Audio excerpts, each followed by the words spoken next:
What's up and welcome back. I'm John Stark from MacMovieGuy.com, your favorite blind film critic, and today we're taking a look at Mufasa, the Lion King. It's just hit Disney Plus. I absolutely skipped this when it was in theaters. Figured like a Disney Plus thing to me. And that's click like and subscribe because that's what we're gonna do. We're gonna talk about Mufasa. And was I right to skip this in theaters? Is it everything we ever expected it to be? Which is uh, unnecessary, I would say. I also have a review now of Jon Favreau's The Lion King, the quote unquote live action. I prefer the term photorealistic um, Lion King that made $1 billion and spurned the prequel Mufasa, which actually didn't do too bad. It's made a little under $800 million worldwide. So, all things considered, considering we live in a day and age of Snow White, Mufasa's probably looking pretty good. It's got 200 something at the domestic box office. It's not as big of a hit as The Lion King, but I don't think anybody was expecting it to be. I can't imagine. That can't be a real thing. Anyway, it's directed by Barry Jenkins, who brought us Moonlight.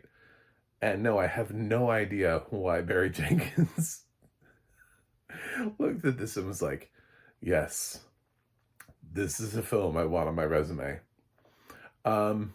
So obviously I can't comment on the visuals, being a blind film critic, about how amazing and lifelike these lions look, and how much painstaking time has gone into making them look. I will say that I have heard that one of the complaints about the first movie was that they went so hard on realism that none of the animals ever expressed any emotion because they were trying to make it look as realistic as possible. And in this movie, they actually express emotion, which we get in the audio description at least one time when it mentions that Simba smiles, which I thought was kind of silly, but at the same time,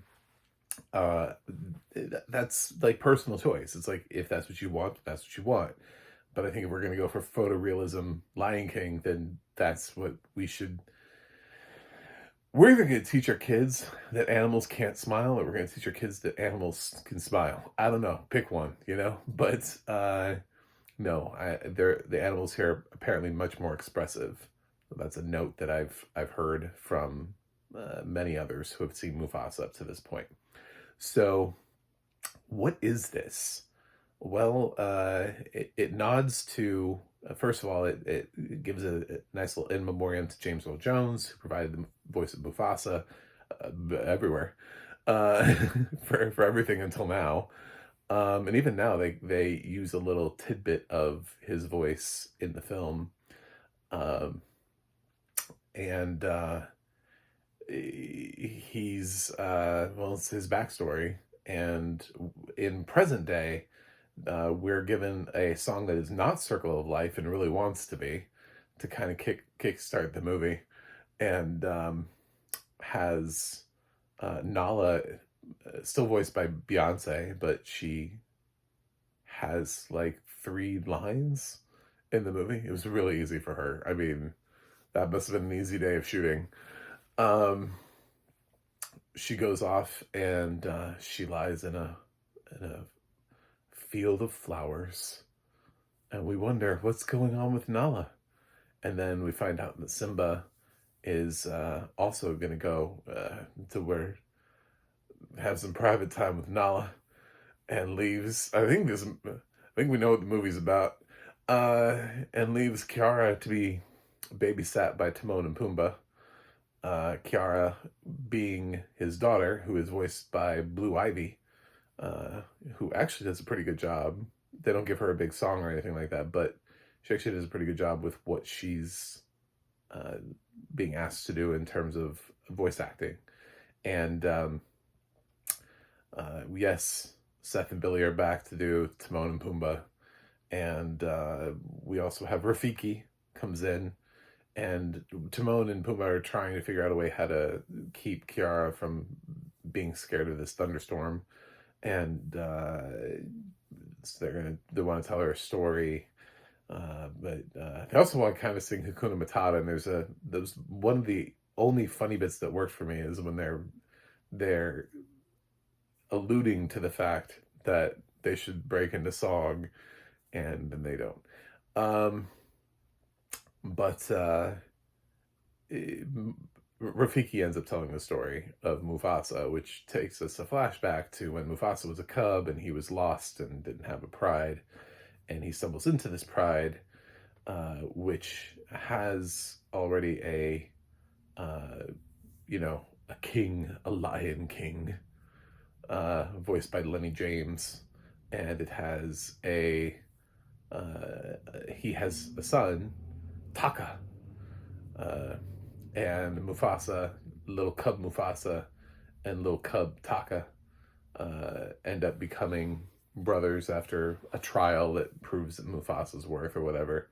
Except we also see in the segregation that because Mufasa's not really, even though they consider Mufasa and Taka to be brothers, Mufasa spends all of his time with the female lions, whereas Taka spends it with the male. So they get two sort of totally different experiences.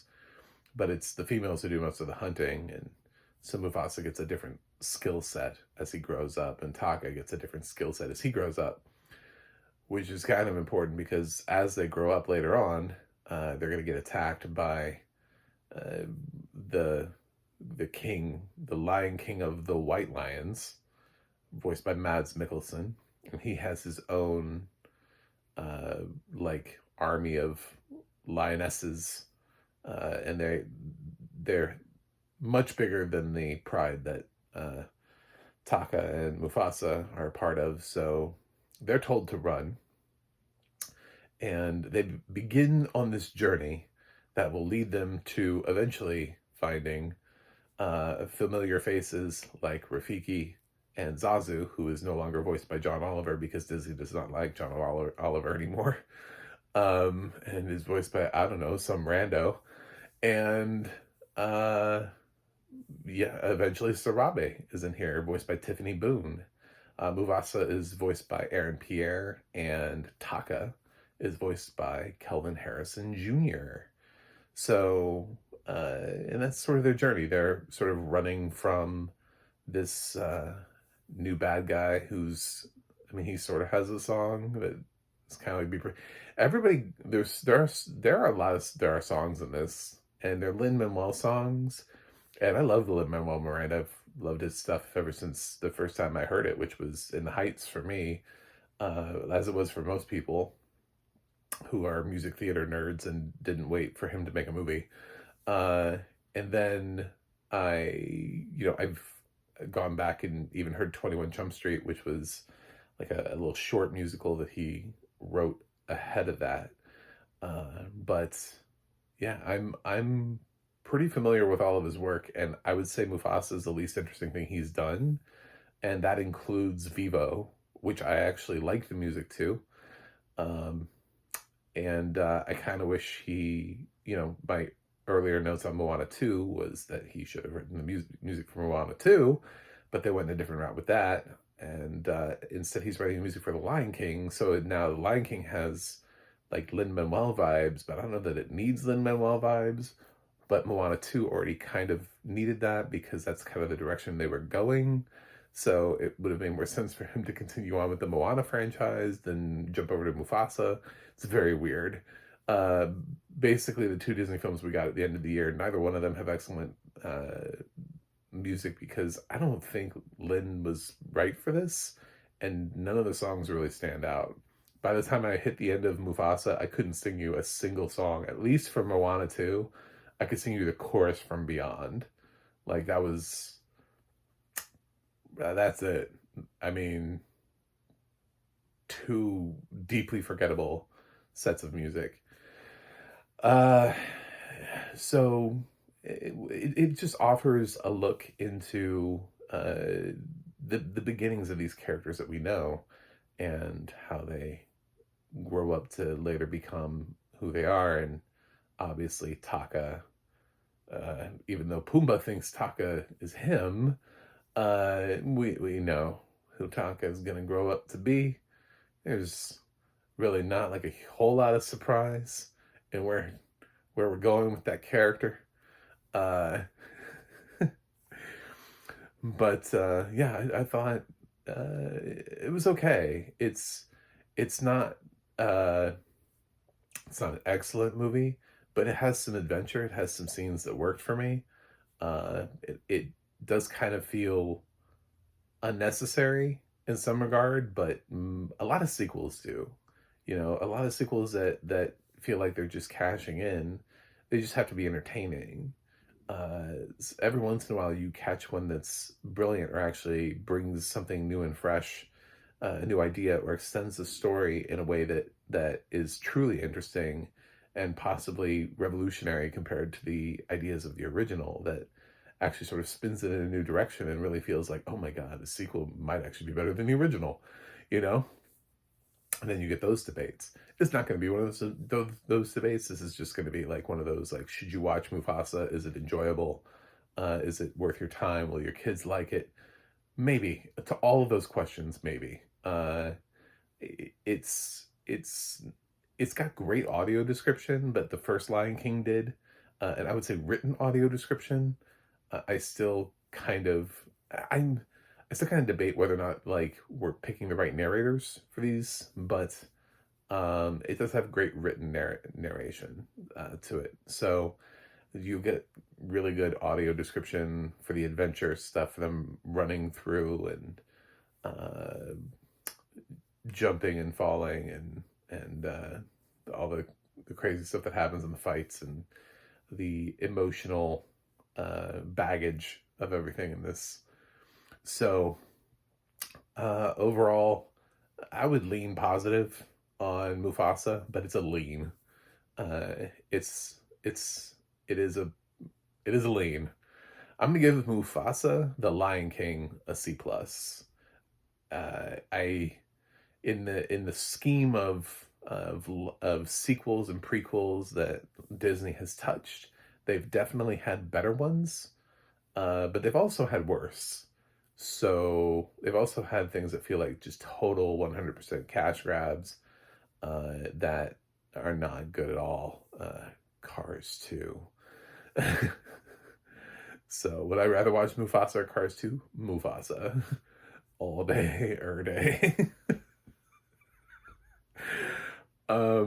Yeah. So check out Mufasa.